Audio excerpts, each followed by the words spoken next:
Hey kiddos, I am here burning the midnight oil, getting things ready for you guys to glaze your mugs tomorrow.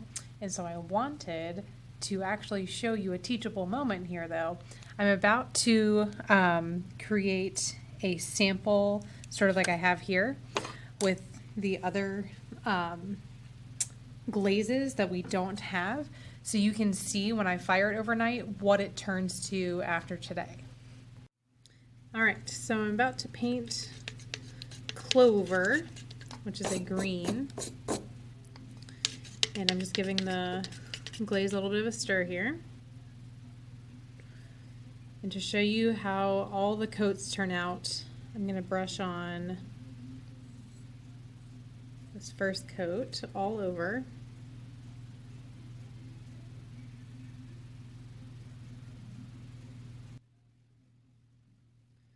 Then while that one's drying, I'm going to move on to Emerald Isle.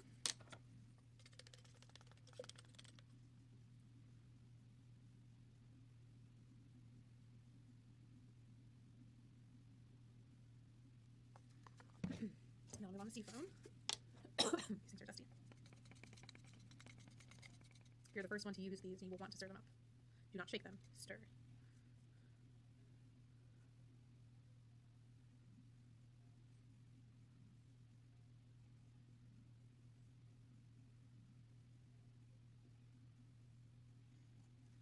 Okay, go back to Clover here. Start halfway up. Well, you can see the difference between one coat, two coats, and three coats. Tile. These look really chalky before they're fired.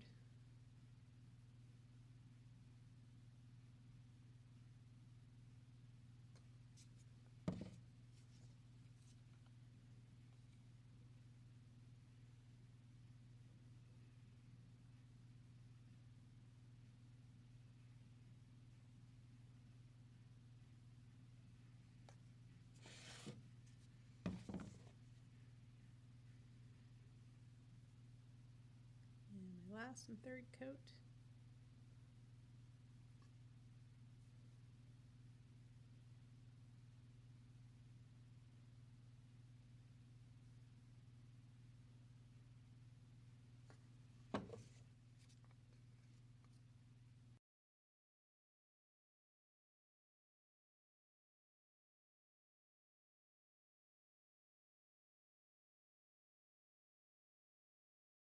Okay, another cool thing about glaze that I wanted to show you is that if you make an oopsie, it's a little forgiving because you can wipe it up with water. So if I'm not happy with where that is, even when it's dry, I can take a moist sponge and just wipe it up. Sometimes you may not 100% be able to wipe it up, so you don't want to depend on doing that a whole bunch. But in dire circumstances, you can get one of these sponges by the sink, just get some water on it, wring it out, and then wipe your clay project off. Okay, so last teachable moment, I'm going to actually load the little swatches I just painted into the kiln. I know a lot of you are like, where is the kiln? What is the kiln? Well, I am back in our storage room. Ta-da! There is the kiln. It is deep, and basically we stack all of your clay pieces in here, and these are like little stilts for the shelves. Sorry, I can't see. And then we put these shelf thingies here on those stilts.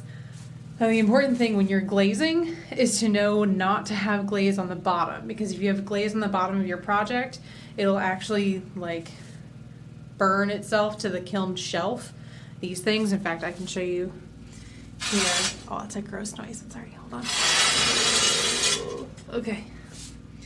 Right there is a spot where somebody accidentally dripped glaze onto the shelf. That's not terrible, but sometimes if it's, I don't know, if you get a lot on there, we basically have to break your project off to get it off the shelf.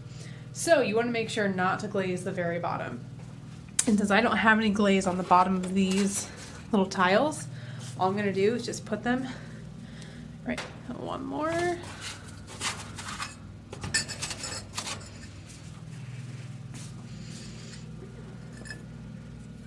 All right, there they are, ready to be fired. So now what I do, I close this.